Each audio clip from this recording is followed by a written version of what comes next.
Turkish belly dancing has mystified and enchanted people from around the world. This beautiful art has inspired generations from movies like Aladdin to singers like Shakira. Wilmington, North Carolina has been introduced to this sultry dance with the growing popularity of the Turkish culture. One destination within the city borders is Arabian Nights Hookah Cafe, located off of Market and 31st Street. Inside, customers discover a whole new world.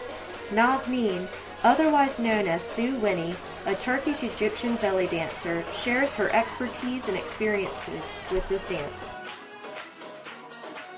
When I'm out there and I see people clapping and getting into it, that's when the more the audience gets into it, the more it gets me into my dancing and everything. Because there has to be, to have a good dance, you have to have three things. You have to connect to the music. The dancer has to connect to the music and to the audience. So you have to have those three connected to have a good performance. A lot of people look at it and go, "Oh, I can do that," and think that it's just something you can learn in a few weeks, and it's not. It takes years to learn it.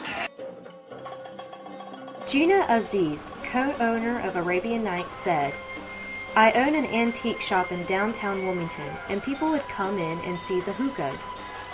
They would say, 'Oh, you must be covering for a drug business.' I tried to tell them that hookahs are not for drugs. They are for social gatherings. I decided to open up my own hookah cafe to educate people on my culture."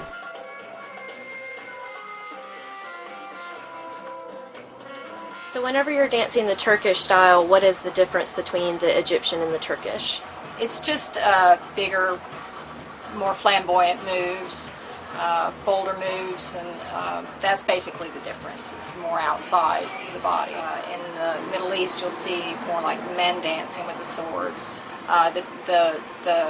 What I did is more like an American. I do belly dance, but it's different when they belly dance. It's not supposed to look feminine. It's supposed to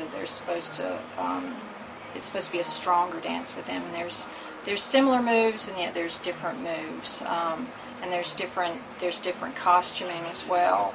But definitely, a man is not supposed to do the feminine moves.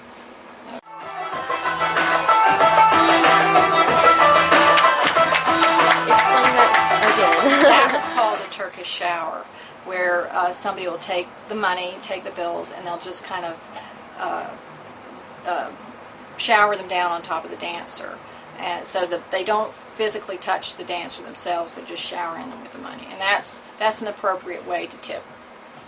So, and it's almost like the new slang, "making it rain," with the younger crowd. So the "making it rain's" been around for a long time. There's a lot of etiquette involved with the dance as well that people don't realize. It's considered inappropriate and beneath the dancer to, once she's finished, to stop and bend over and pick up the money. It's just considered beneath her. So she's supposed to walk off, and somebody else is supposed to pick it up for her. So that's just one of the etiquette things. Another one of the etiquette things I mentioned to you was that it's considered inappropriate for the dancer to be just walking around with her costume on all the time. She's supposed to be covered before the dance and then go and cover herself back up.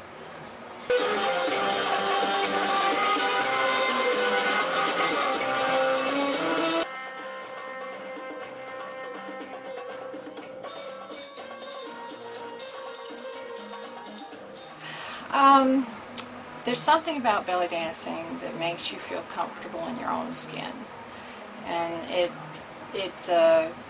you realize that, oh, I don't have to be this Barbie perfect doll, to do the belly dance. That anybody can do it, young and old.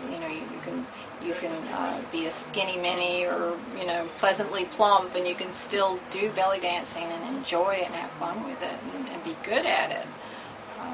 But there's just something about it that it makes you feel feminine and comfortable in your own skin. Performing at a restaurant, and this little old lady was following me around dancing and really enjoying herself. And her husband took me aside and said that she was showing early signs of dementia. And he told me that that was the most fun, though, that he'd seen her have in a long time. So that really made me feel good, because she was up dancing and just followed me all over the place and just had this big smile on her face, and it made me feel good.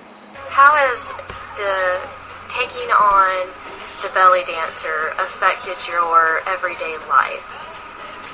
Gosh, it's just changed that. There's just, I started listening to the Middle Eastern music, and just, it's just delving into a whole other culture that you just don't really, didn't realize was there. You start realizing there's so much to the music. You start listening to the music and watching DVDs and watching other performances and getting together with women and just dancing and practicing. So you get to meet a lot of diverse people, because you can be in a class with a doctor, a housewife, a lawyer, and the belly dance has all brought them together.